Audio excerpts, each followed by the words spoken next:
I need to read the skill file and then write the story based on the analysis. Let me check the names to avoid first, then write the story directly. Names to avoid: Raymond, Renata, Sophie, Marcus, Frank Calloway, Daniel, Carla, Patricia. Now I'll write the full story. I'm 71 years old, and I still remember exactly what the snow looked like that evening. Fat, wet flakes coming down so thick you could barely see the end of the driveway. I remember thinking it was beautiful. I remember thinking a lot of stupid things that night. My name is Gerald McDonald. For 38 years, I worked as a cardiovascular surgeon at St. Augustine Medical Center in Columbus, Ohio. I saved lives for a living. I held people's hearts in my hands, literally, and kept them beating. I retired at 68 with a clean record, a small collection of commendations I never hung up, and a house I'd paid off 20 years earlier. Nothing extravagant. 4 bedrooms, a garden my late wife Helen loved more than she loved me, and a detached garage where I kept her old Buick because I couldn't bring myself to sell it. Helen passed in 2019. Pancreatic cancer. 11 weeks from diagnosis to the end. Even with everything I knew about medicine, even with every connection I had, there was nothing to do. You learn, when you lose someone like that knowledge and helplessness are not opposites. You can understand exactly what's happening, and still be completely powerless to stop it. After she died, my son Aaron was wonderful. He came home every other weekend. He called twice a week. He brought food, helped me sort through her things, cried with me in the kitchen when we found her recipe box tucked behind the stand mixer. That was Aaron, my boy, the one I coached through Little League, even though he threw like he was afraid of the ball. The one I sat up with through 3 nights of pneumonia when he was 9. The one I helped move into 4 different apartments across 2 states before he finally settled in Dayton with a job in commercial real estate. That was Aaron before Melissa. He met her at a charity auction in the spring of 2021. She was pretty and sharp-tongued and laughed at everything he said, and I could see immediately that he was completely undone by her. I didn't say anything negative. I'd learned enough from Helen about when to speak and when to simply observe. I told him she seemed lively. I told him I was happy he was happy. Both of those things were technically true. They married 14 months later. Small wedding, which I actually appreciated. I paid for the venue, a renovated barn outside of Yellow Springs, without being asked, because it seemed like the right thing to do, and because Aaron mentioned twice that the deposit was more than he expected. Melissa thanked me at the reception with a hug that lasted about 1 second, and a smile that didn't reach her eyes. I filed that away and said nothing. The first year was fine, mostly. Aaron still called, though less often. He still came by, though always with her now, and her presence had a way of changing the texture of a room. She wasn't rude, exactly. She was careful. Everything she said to me was perfectly pleasant on the surface. "How are you feeling, Gerald? You look tired, Gerald. You should really let us know if you need help with anything." And underneath every word was something I couldn't quite name, but that made me feel, each time they left, like I'd been assessed. I found out what she was assessing in the fall of 2022.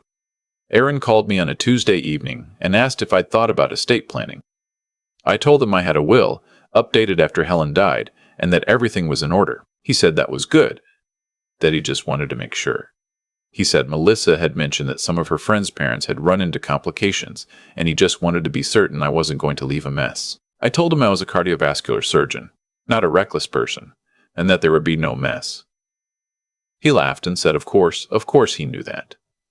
2 weeks later, he called again. He asked if I'd considered that maybe keeping the house was unnecessary, now that it was just me. He said a smaller place would be easier to manage. He said maybe a nice retirement community, somewhere with activities.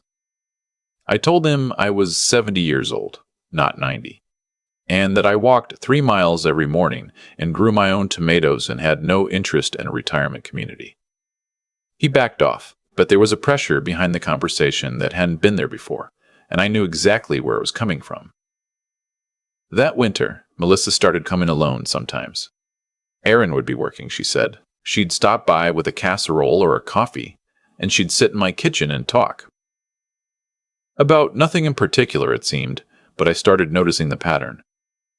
She always eventually mentioned the house. How big it was for one person.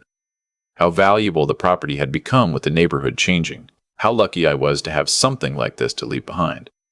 She said it the way people talk about things they've already decided belong to them. In March of 2023, Aaron called me and said he and Melissa were having some financial difficulty. A deal had fallen through. They were behind on their mortgage. He wasn't asking for anything, he said. He just wanted me to know.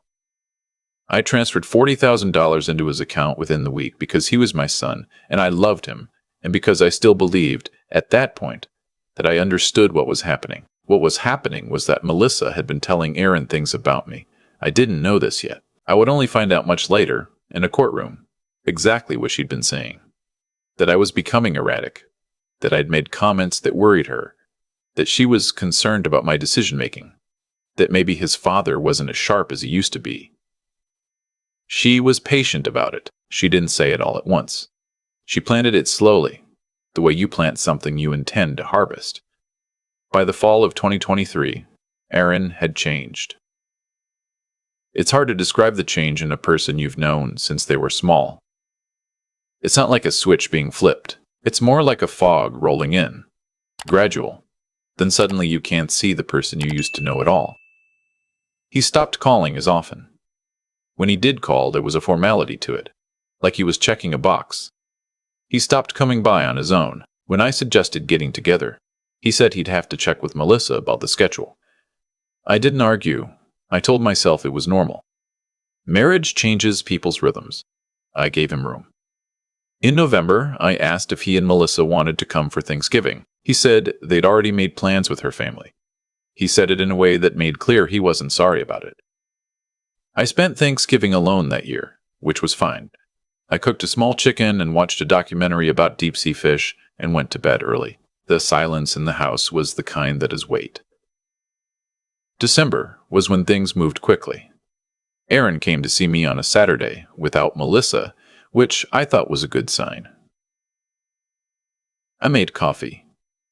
He sat at the kitchen table and didn't take his coat off. That should have told me something. He said he and Melissa had been talking. He said they were concerned about my long-term situation. He said the house was too large and too expensive to maintain, and that it made more sense for me to consider my options. He used the phrase, "consider your options" 4 times in 20 minutes. I counted. I asked him what options he meant, specifically. He said selling the house was one possibility. He said that with the equity, I could move somewhere more manageable and still have money left. He said the rest could be invested smartly for my care needs down the line. He said Melissa had done some research. I looked at my son across the kitchen table and I asked him, very calmly, whose idea this was. He said it was both of theirs. I asked him if he believed I was incapable of managing my own affairs. He got defensive. He said that wasn't what he was saying. I told him I was a retired cardiovascular surgeon with a fully intact mind, 0 debt, and a financial advisor I'd had for 22 years, and that I didn't need research done on my behalf by Melissa. He stood up and said I was being difficult. He said this was exactly the problem. He said Melissa had warned him I'd react this way. He left. I stood at the window and watched his car back out of the driveway, and I felt something I hadn't felt since Helen's funeral. The specific loneliness of losing someone who is still alive. I called my attorney the following Monday. Her name is Joanne Whitfield, and she's been my lawyer for 19 years, and she is not a person who wastes words. I told her what was happening. She listened without interrupting. When I finished, she asked me one question. Did Aaron have any legal standing over my affairs currently? I told her no. She said then we were going to make sure it stayed that way, and she walked me through a comprehensive review of my estate documents, a new power of attorney designation, updated beneficiary listings, and a trust structure that would make it extremely difficult for anyone to contest my decisions or claim I lacked capacity. We finished the paperwork in early December. I did not tell Aaron. What happened on December 19th is something I've replayed so many times it has the quality of a film I've memorized, but still can't quite believe. Aaron called me that evening. He said Melissa had been in contact with someone, a social worker, he said, or something like that, and that there were concerns about my living situation. He said they felt it would be best if I came and stayed with them for a while so they could make sure I was okay. He said this was coming from a place of love. I told him I was fine and I wasn't going anywhere. He said I was being stubborn. I told him I was being rational. He raised his voice. I don't remember exactly what was said after that. The conversation became something that sounded less like a son and father and more like a negotiation that had already been decided. At some point he said, and I remember this precisely, "Dad, I don't know how to make you understand that this isn't working anymore." I told him I understood perfectly. He hung up. 20 minutes later, I heard his car in the driveway. He had a key. I'd given him one years ago, for emergencies. He used it. He came in with Melissa behind him, and she stood in the hallway with her arms crossed, while he walked into the living room and told me I needed to come with them. I asked him if I was being kidnapped. He said I was being dramatic. I looked at Melissa and she looked back at me with an expression I can only describe as satisfied. Aaron picked up the bag I kept packed by the door, an old habit from years of hospital on-call, and he carried it out to the car. He said the neighbors had called him. He said I'd been seen outside looking confused. This was a complete fabrication. I had been outside that morning checking on the gutters, fully dressed, fully coherent, talking to my neighbor Ted Ferris, who later signed an affidavit confirming exactly that. But I didn't know about any of that yet. I was standing in my own living room at 71, I keep making that mistake, watching my son pick up my bag like I was a child being collected from somewhere I shouldn't be, and I made a decision in that moment that I don't fully understand even now. I decided to go, not because I was confused or scared, because I wanted to see how far this would go. I got in the car. Melissa drove. We didn't go to their house in Dayton. We drove for about 40 minutes and then turned into a parking lot I didn't recognize at first, a medical facility of some kind. Low building, fluorescent lights, a few cars. I asked what this was. Aaron said it was just a place where someone could talk to me and make sure I was okay. A wellness check, he called it. I asked him if he was having me committed. He said that was a dramatic way to put it. It was not a dramatic way to put it. The woman at the intake desk was kind and confused in equal measure. She asked me some questions, and I answered them. The date, the current president, the address of my childhood home, the name of my late wife, the number of chambers in the human heart. I answered everything correctly, and with some additional context the checklist hadn't asked for. After about 15 minutes, she stepped out and came back and said there was no basis for an involuntary hold. She said I was, in her professional opinion, completely oriented and appropriate. Aaron's face in that moment is something I will carry with me for the rest of my life. Melissa touched his arm and said something quietly. He shook his head. I stood up, put on my coat, and asked them to take me home. They didn't take me home. Aaron said there was a storm coming, which was true. The forecast had been tracking it for days, and that it would be better if I stayed somewhere tonight. He said they'd booked me a room at a hotel nearby, just for the evening, until the roads cleared. He handed me a keycard. He said the room was paid for. He said he'd call me in the morning. He didn't look at me when he said it. Melissa was already walking toward the exit. I stood in the parking lot of that facility in the snow in December, at 71 years old, holding a hotel keycard, watching my son's taillights disappear. The snow was coming down hard by then. The parking lot was empty except for 2 cars and a light post doing its best. I didn't cry. I'm not sure what I felt exactly. Something very quiet and very cold that had nothing to do with the weather. I did not go to the hotel. I called my attorney. Joanne Whitfield answered on the second ring, even though it was almost 9 o'clock on a Tuesday evening in December. And when I told her where I was and what had just happened, she didn't say anything for a moment. And then she said, "Gerald, are you somewhere warm?" I told her I was standing in a parking lot. She told me to go inside and wait, and that she would handle everything from there. I went back inside. The woman at the intake desk let me sit in the waiting area. She brought me a cup of coffee without being asked, which I appreciated more than I can say. What Joanne did over the next 6 hours is the kind of thing you pay a very good attorney for and then spend years being grateful about. She contacted the county sheriff's office and reported what had happened: an elderly person left in a parking lot in a winter storm. She contacted Ted Ferris, my neighbor, who confirmed the timeline of what I'd actually been doing that morning. She pulled together the documentation from the intake assessment showing I'd passed every cognitive test, and she reached out to my financial advisor, who confirmed that he'd spoken with me twice in the past week about routine portfolio matters and that I had been, in his words, as sharp as ever. By 2 a.m, law enforcement had made contact with Aaron. I don't know what that conversation's like. I wasn't there. But I know Aaron called me at 2:17 in the morning, and when I answered, still in the waiting room, still drinking the terrible coffee, his voice sounded like someone had taken all the air out of him. He said, "Dad, I'm so sorry." I didn't say anything. He said, "I didn't. I thought Melissa told me." I said, "I know what Melissa told you." He started to cry. I sat there and listened to my son cry into the phone from a plastic chair in a medical facility waiting room at 2 a.m. in December, and I thought about all the times I had sat up with him when he was sick, and the Little League games, and the apartment moves, and Thanksgiving, and the day Helen died, and he held my hand in the hospital parking lot and didn't say a word because there was nothing to say.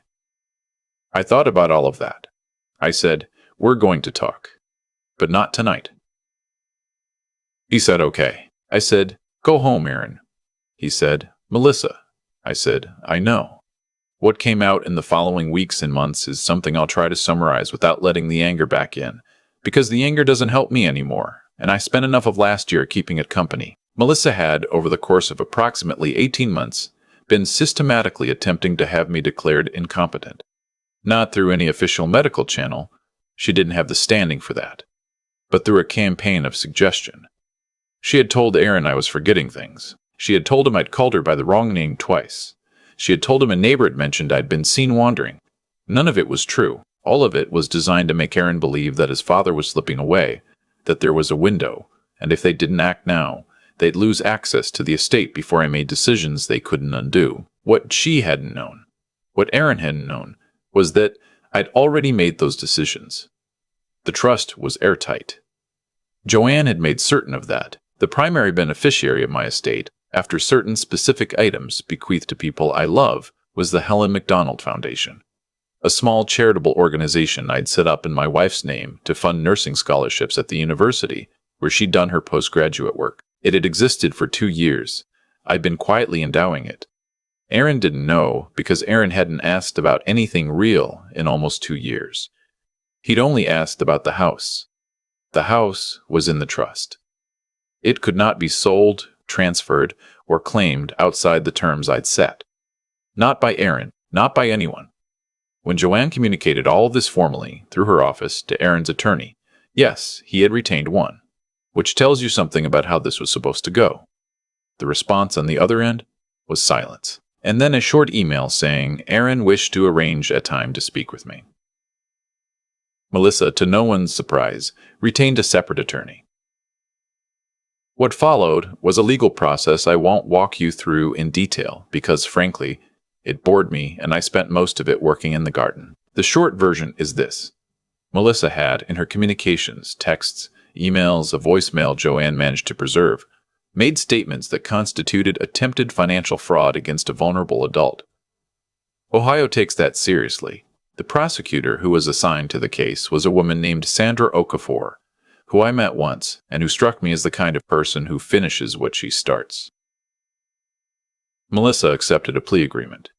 14 months and significant financial restitution. Her attorney argued she'd been acting out of misguided concern. Sandra Okafor disagreed on record, and the judge agreed with Sandra Okafor. Aaron was not charged criminally. He had been manipulated, and while that doesn't erase what he did, it is a fact, and facts matter. What happened to Aaron was a different kind of consequence. Slower, quieter, and possibly longer lasting. He lost his job when the story became locally known. He and Melissa divorced before the plea was entered. He called me every week for 4 months before I agreed to meet him for coffee. We met at a diner near my house on a Wednesday morning in April. He looked 10 years older. He sat down across from me and he started to say something, and I stopped him. I told him I didn't need the speech. I told him I already knew he was sorry, and I already knew she'd worked on him for a long time, and I already knew he hadn't understood what he was participating in. I told him all of that was true, and none of it changed what happened in that parking lot in December. He nodded. He didn't argue. I told him I also knew that he was my son, and that his mother loved him with everything she had, and that for her sake as much as his, I wasn't going to let this be the end of the story. He started crying again right there in the diner, in front of a very startled waitress who handled it with real professionalism by simply refilling our coffee and saying nothing. We have a long way to go. I won't pretend otherwise. Trust is not a switch you flip back on. It has to be rebuilt the way you rebuild anything that's been damaged. Carefully, over time, with attention to the weak points. We have breakfast once a month. He calls twice a week. Some calls are easier than others. Last summer, I took Helen's old Buick out of the garage for the first time in 4 years and drove it down to Hocking Hills, where she and I used to go every fall. I hiked the trails I remembered. I sat by the creek for a long time and didn't think about anything in particular. On the way home, I stopped at a farm stand and bought 3 different kinds of squash, and I felt, for the first time in a very long time, like the life I was living was still mine. I'm still in the house. The garden is doing well. I walk 3 miles every morning, and my knees inform me of their displeasure, and I inform them that I don't particularly care. The Helen McDonald Foundation awarded its 3rd round of nursing scholarships last spring. I attended the ceremony. 3 young women and 2 young men stood up in front of a small crowd and talked about what nursing school meant to them and what they hoped to do with it. And I sat in the 3rd row and thought about Helen, who would have cried through the whole thing and then denied it afterward. Someone told me recently, a neighbor at a block party, that what happened to me was a tragedy. I told them I disagreed. I told them what happened to me was a test, and I passed it. And now I know things I didn't know before. About my son, about myself, about what I built and what I'm willing to protect. That's not a tragedy. That's information. I'm 71 years old. I walked 3 miles this morning. I have tomatoes coming in that Helen would have said were the best I'd ever grown, and I think she would have been right. I have a foundation bearing her name that will outlast me. And I still have my house. People ask me sometimes what the hardest part was. They expect me to say the parking lot, the snow. Standing there alone at 71 with a hotel key card in my hand while my son's taillights disappeared into the dark. And yes, that was hard. That image has stayed with me in a way I suspect it always will. But the hardest part was earlier than that. The hardest part was sitting across from Aaron at my own kitchen table, watching him not take his coat off, and understanding that the person who had taught him to ride a bike and held his hand in hospital parking lots was now someone he'd been convinced to manage. That's the word Melissa used, I found out later. Manage. Like I was a problem with the solution she'd already identified. What I've come to understand, on the other side of all of it, is that what happened to my family wasn't random. It grew from something. Melissa didn't walk into Aaron's life and immediately begin dismantling his relationship with me. She was patient. She understood that trust, once built, has to be eroded slowly. A small doubt here. A quiet suggestion there. A version of his father that she fed him piece by piece until the picture she'd constructed replaced the real one. That takes time. It also takes a person who has decided that other people are resources rather than relationships. Aaron let it happen. I don't say that to punish him. I've already said I'm done with that. But it's true, and the truth of it matters because it points to something I think about often. He stopped asking questions. He stopped checking what he was being told against what he actually knew. He had decades of evidence about who I was, and he set it aside because it was easier, or because he was scared, or because he was scared, or because love can make you credulous in ways that nothing else can. I understand all of that. I also know that understanding why something happened doesn't mean pretending it didn't. What saved me, and I mean this without any dramatics, was that I had done the work before I needed it. I had updated my estate. I had retained Joanne. I had kept my own counsel when every instinct told me to confront and demand and make Aaron choose. I didn't know what was coming, but I had spent 38 years in medicine, and medicine teaches you one thing above everything else: prepare before the crisis, because during the crisis, you won't have time. That's not wisdom. That's just competence practiced over a long enough period that it starts to look like wisdom. I think about what would have happened if I'd been less careful. If I'd been the version of myself that Melissa was counting on, confused, isolated, dependent, easy to redirect. There are people in that situation. I've seen them. It doesn't make them weak. It makes them human. And it makes what was done to them worse, not better. I got out because I had resources and relationships and a 38-year habit of thinking clearly under pressure. Not everyone has that. That's worth sitting with. What I want Aaron to carry from this, and I've told him this directly, at that diner, over coffee, is that love without attention is not enough. You can love someone and still fail them completely, because you stopped paying attention to who they actually are. Melissa told him a story about his father, and he listened to the story instead of looking at his father. That's the thing I hope he fixes. Not for my sake anymore. For his own. I'm still in my house. The foundation still bears Helen's name. The tomatoes are still coming in. Whatever I lost in that parking lot in December, I didn't lose myself. And that, in the end, is the only thing that was ever really mine to protect.